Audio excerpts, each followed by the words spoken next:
Bismillahirrahmanirrahim. Assalamualaikum warahmatullahi wabarakatuh. Alhamdulillahillazi hadana li hadza wa ma kunna linahtadiya laula an hadanallah. Yang terhormat Ibu Sri Arita SPD MPD selaku dosen pengampu mata kuliah pengantar kewirausahaan dan seterusnya, teman-teman yang saya sayangi. Pada kesempatan kali ini, kami akan mempresentasikan bisnis plan dari kelompok kami.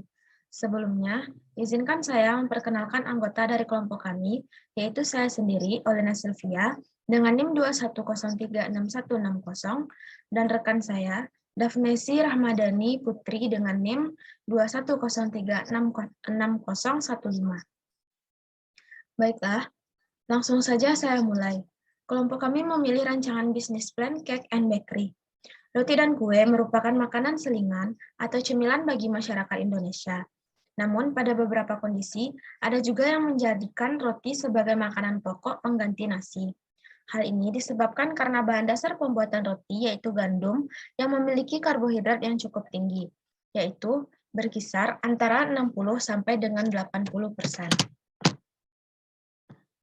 Karena hal itu, kami termotivasi untuk mendirikan usaha Cake and Bakery untuk menyokong ekonomi dan membuka lapangan kerja. Selain memproduksi barang berupa makanan, bisnis kami juga menyediakan layanan jasa, di mana kami membuka kursus dalam membuat kue untuk semua kalangan.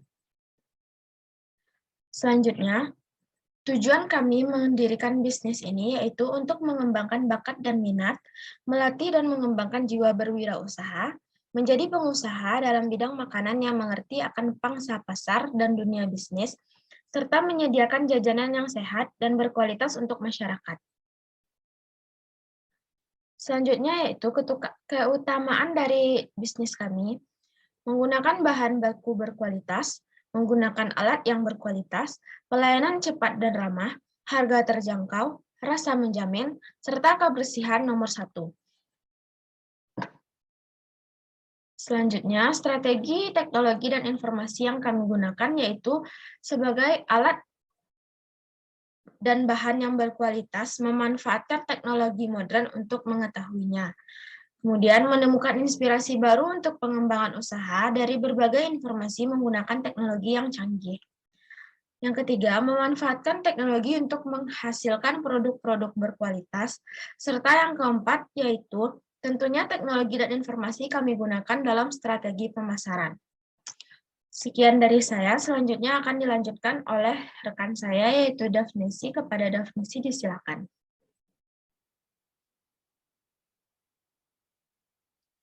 Selanjutnya, yaitu strategi pemasaran. Yang pertama, yaitu melalui media sosial pribadi. Yang kedua, melalui media sosial khusus toko. Yang ketiga, menyediakan tester.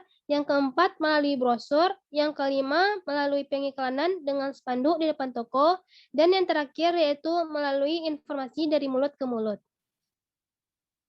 Adapun persaingan dan resiko. Banyaknya toko kue yang telah ada dan akan muncul membuat banyaknya resiko dan persaingan yang akan didapatkan. Hal itu menjadi tantangan yang dapat memotivasi pimpinan bisnis untuk dapat lebih mengembangkan dan memperbaiki bisnis ini dengan memunculkan produk-produk yang semakin berkualitas, menarik, unik, dan dapat diterima oleh masyarakat luas. Selanjutnya, adapun beberapa resiko yang dapat terjadi. Yang pertama, kecilnya presentasi pembeli. Yang kedua, kurangnya kepuasan pelanggan. Yang ketiga, adanya penjual kue dengan variasi baru. Dan yang terakhir yaitu kurangnya kekreatifan.